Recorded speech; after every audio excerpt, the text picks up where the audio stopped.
ತೊಟ್ಟಿಗಳು ಈ ಥರ 7 ತೊಟ್ಟಿ ಸಿಗುತ್ತೆ. ಈಗ ನೆರಳಿಗೋಸ್ಕರ ಈಗ ಇಲ್ಲಿ ಶೀಟ್ ಹಾಕ್ಸಿರೋದು ಅಷ್ಟೇನೆ. ಹಾಂ 7 ತೊಟ್ಟಿ ಸಿಗುತ್ತೆ ಸರ್. 7 ತೊಟ್ಟಿ ಮನೆ ಇದು. ಹಾಂ ಸರ್, ಅವಾಗ ಜನಸಂಖ್ಯೆ ಆ ಥರ ಇದ್ರು. ನಮ್ಮ ಮನೇಲಿ ಒಂದು 40ರಿಂದ 50 ಜನ ಕೆಲಸಗಳಿದ್ರು. ಒಂದು ಹಳ್ಳಿಕಾರ ಹಸುಗಳನ್ನ ಸಾಕ್ತಾ ಇದ್ರು ನಮ್ಮ ತಾತ ಮುತ್ತಾತರರು. ಅದಕ್ಕೋಸ್ಕರ ಇಲ್ಲಿ ಹಸುಗಳು, ಕರುಗಳು, ಎಮ್ಮೆ ಪ್ರತಿಯೊಂದು ಇತ್ತು. ಅದಕ್ಕೋಸ್ಕರ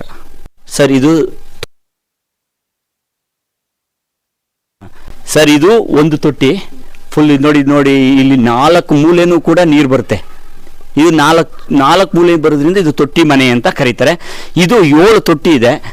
1 2 ಆ ಕಡೆದೊಂದು 3 ಇದೆ. ಅಲ್ಲಿ ಒಳಗಡೆ ಒಟ್ಟು 4 ಇದೆ.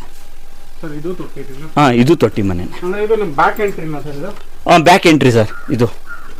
ಸರ್ ಇದೆಲ್ಲ ಫುಲ್ಲು ಕೊಟ್ಟಿಗೆಗಳು, ಕಾಯಿನ್ ರೂಮ್ಗಳು. ಹಸು ಹಳ್ಳಿಕಾರನ್ನ ಸಾಕ್ತಾ ಇದ್ರು ನಮ್ಮ ಮುತ್ತಾತ ತಾತಂದಿರು.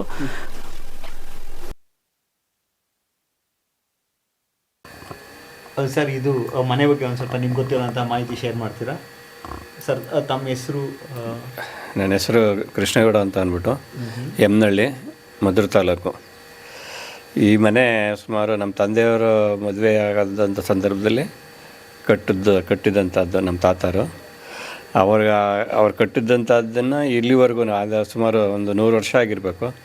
100 ವರ್ಷದಿಂದಲೂ ಯಾವ ರೀತಿ ಹಿಂದಿನ ರೀತಿ ಯಾವ ಥರ ಇತ್ತು ಅದೇ ರೀತಿ ಕಾಪಾಡ್ಕೊಂಡು ಬರ್ತಾಯಿದ್ವಿ. ಯಾವುದೇ ವಿಧವಾದಂಥ ಬೇರೆ ಚೇಂಜಸ್ಸು ಮಾಡಿಲ್ಲ, ಏನೂ ಇಲ್ಲ. ನಮ್ಮ ತಾತರು ಏನು ಸಾಮಾನುಗಳಾಕಿ ಇದು ಮಾಡಿದರು ಆ ಸಾಮಾನುಗಳಲ್ಲೇ ನಾವು ಇದು ಮಾಡ್ತಾಯಿದ್ವಿ. ಯಾವುದೇ ಆದಂಥ ಒಂದು ಇದುವೇ ಭಿನ್ನನೂ ಬಂದಿಲ್ಲ ಇವತ್ತಿನವರೆಗೂ. ಸುಮಾರು ನಮ್ಮ ತಂದೆಯವ್ರಿಗೆ ಇದಾದಮೇಲೆ ನಮ್ಮ ತಾತರು 1968ರಲ್ಲಿ ತೀರೋದ್ರು. ನಮ್ಮ ತಂದೆ ಮದುವೆ ಆದಮೇಲೆ ನಮ್ಮ ತಂದೆಯವರಿಗೆ 7 ಜನ ಹೆಣ್ಮಕ್ಳು, 2 ಗಂಡು ಮಕ್ಕಳು, ಎಲ್ಲ ಒಟ್ಟಿಗೆ ನಾವು ಇದೇ ಮನೇಲಿ ವಾಸ ಮಾಡೋದು. ನಮ್ಮ ಅಕ್ಕ ತಂಗಿದಿರು ನಮ್ಮದು ಎಲ್ಲ ಮದುವೆ ಎಲ್ಲ ಇದೇ ಜಾಗದಲ್ಲಿ ಆದದ್ದು. ಇದು ಸುಮಾರು ಯಾರೇ ಬಂದ್ರೂ ಈ ಮನೆ ಬಗ್ಗೆ ಸ್ವಲ್ಪ ಹೇಳ್ತಾರೆ. ಇವರು PN ಜವರಪ್ಪಗೌಡ ಅಂತ ಅಂದ್ಬಿಟ್ಟು ಮಂಡ್ಯದವರು. ಅವರು ಈ ಕಾಂಗ್ರೆಸ್ ಪರ ಅವರು. ನಮ್ಮ ತಾತರು ನಾವು SC ಮಲ್ಲಯ್ಯನವ್ರ ಕಡೆ, ನಾವು ಮಹಾರಾಜರ ಕಡೆಯವ್ರು.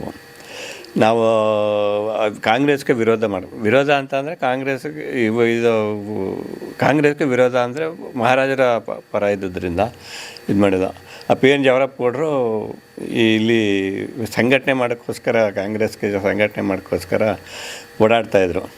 ಇಲ್ಲಿಗೆ ಬಂದಂಥ ಸಂದರ್ಭದಲ್ಲಿ ಏನಾಯಿತು, ನಮ್ಮ ತಾತಾರ ಬಗ್ಗೆ ಕೆಲವರು ಮದ್ದೂರಲ್ಲಿ ಇದು ಹೇಳೋರೆ. ಅಲ್ಲಿ ಕೆಂಪಟಗೌಡ ಅಂತ ಇರ್ತಾನೆ, ಭಾರಿ ಘಾಟಿ ಅವರು. ಅವ್ರ ಹತ್ರ ಸ್ವಲ್ಪ ಮಾತಾಡ್ಬೇಕಾರೆ ಇದಾಗಿರಲಿ ಅಂತ ಅಂದ್ಬಿಟ್ಟು ಹೇಳ್ತಾರೆ. ಆವಾಗ ನಮ್ಮ ತಾತರು 8:30 9 ಗಂಟೆ ಏನೋ ರೋಡಲ್ಲೇ ನಿಂತವ್ರೆ. ಅವ್ರು ಜವರಪ್ಪಗೌಡರು ಬಂದವ್ರೆ. ಅವ್ರದ್ದೆಲ್ಲ ಸುಮಾರು ಸಿಬ್ಬಂದಿ ಎಲ್ಲ ಒಂದಷ್ಟು ಜನ. ಅವ್ರು ಬಂದು ಇದು ಮಾಡಿದಾಗ ನಮ್ಮ ತಾತರು ನೋಡ್ಬಿಟ್ಟು ಸ್ವಲ್ಪ ಹೆದರಿಕೆ ಆಯ್ತಂತ ಅವ್ರಿಗೆ. ಆವಾಗ ಅವರು ಏನು ಹೆಂಗೆ ಮಾತಾಡ್ಸೋದು ಏನು ಅಂತ ಅಂದ್ಬಿಟ್ಟು ಆಮೇಲೆ ನಮ್ಮ ತಾತರೇ ಮಾತಾಡ್ಸಿರಂತೆ, ಯಾರು ಏನು ಎತ್ತ ಅಂತ. ಆಮೇಲೆ ಆಯಿತು ಮಾಡ್ರಪ್ಪ, ನಿಮ್ಮ ಕರ್ತವ್ಯ ನೀವು ಮಾಡಿ, ನಮ್ಮ ಕರ್ತವ್ಯ ನಾವು ಮಾಡ್ತೀವಿ ಅಂದ್ಬಿಟ್ಟು ಅವ್ರಿಗೆ ಕೆಲವು ಹಿತವಚನಗಳು ಮಾತಾಡ್ಬಿಟ್ಟು ಕಳಿಸ್ತಾರೆ. ತಿರ್ಗಿ ಸಾಯಂಕಾಲ ಬರುವಾಗ ನೀವು ಬಂದು ನಮ್ಮ ಮನೆ ನೋಡ್ಕೊಂಡು ಹೋಗ್ಬೇಕು. ಏನೋ ನಮ್ಮದು ಆವಾಗ ಕಾಫಿ ಇರಲಿಲ್ಲ, ಈ ಮಜ್ಜಿಗೆ ಇವು ಕುಡ್ಕೊಂಡು ಹೋಗ್ರಿ ಬನ್ನಿ ಅಂತ ಆಹ್ವಾನ ಕೊಟ್ಟಿರ್ತಾರೆ ಅವ್ರಿಗೆ.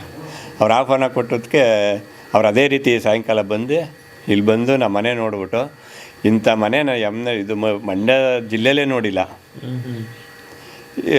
ಇಂಥ ಒಂದಕ್ಕೊಂದಕ್ಕೆ ಎಣ್ಕೊಂಡೋಗಿರೋದು ಮಾಡಿರೂ ಅಷ್ಟೇ, ಮಾಡಿಸ್ತಾರೂ ಅಷ್ಟೇ. ಹೇಳೋಕ್ಕೆ ಅಸಾಧ್ಯವಾದಂಥದ್ದು. ಇಂಥ ಮನೆಗಳ ನಾನು ಇದೇ ಪ್ರಥಮ ನೋಡಿದ್ದು ಅಂತ ಅಂದ್ಬಿಟ್ಟು ಅವರು ಒಂದು ಹೇಳ್ಬಿಟ್ಟವರು.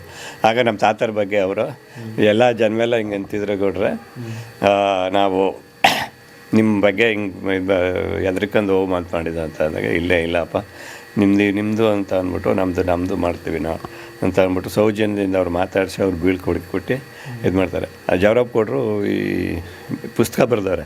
ಆ ಪುಸ್ತಕದಲ್ಲಿ ಒಂದು ಪುಟದಲ್ಲಿ ಇದನ್ನು ಕಾಣಿಸವ್ರೆ.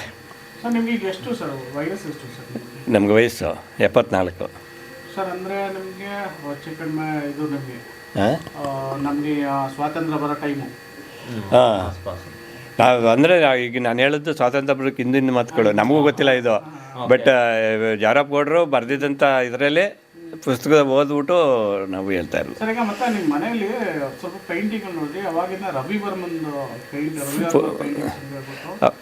ಸರ್, ಈಗ ಅದನ್ನ ಈಗ ಇಲ್ಲಿ ಬಂದು ಸುಮಾರು ಜನ ನೋಡಿದ್ದಾರೆ ಅಂದ್ರಲ್ವ, ಅವ್ರು ಯಾರು ನಮಗೆ ಎಷ್ಟು ದುಡ್ಡು ಕೊಡ್ತೀವಿ ಕೊಡಿ ಅಂತ ಕೇಳಿಲ್ವಾ? ಯಾಕಂದ್ರೆ ರವಿ ವರ್ಮ ಪೇಂಟಿಂಗ್ ಅಂದರೆ ತುಂಬ ಬೆಲೆ ಬಾಳಂಥದ್ದು.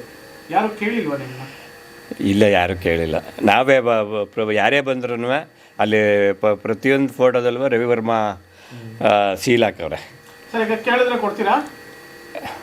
ಅದು ನಮ್ಮ ಅಣ್ಣಾರು ಕೇಳಬೇಕು. ನಮ್ಮ ಅಣ್ಣಾರವ್ರೆ, ನಮ್ಮ ಅಣ್ಣಾರು ಏನು ಹೇಳ್ತಾರೆ ಅದು ನಮ್ಮ ಮನೇಲೇ ಇದ್ರೂ ನಮ್ಮ ಅಣ್ಣಾರಿಗೂ ಅಧಿಕಾರ ಐತೆ. ಆಗ ನಾವೆಲ್ಲ ನಮ್ಮ ತಾತಾರ ನಾವೆಲ್ಲ ಕೃಷ್ಣರ ಪರವಾಗಿ ಓಡಾಡಿದ್ದು. ಅದ ನಂತರ ತಿರ್ಗಾ 67ನೇ ಇಸ್ವಿಲಿ ಎಂ ಮಂಚೇಗೌಡರು MLA ನಿಂತ್ಕೊಂಡ್ರು. ಅವಾಗ ಕೃಷ್ಣ ಸೋತರು. ಆಮೇಲೆ ಅದೇ ಪೀರಿಯಡಲ್ಲಿ ಮಂಚೇಗೌಡರು ಪೂರ್ಣಾವಧಿ ಮಾಡಲಿಲ್ಲ ಅವರ.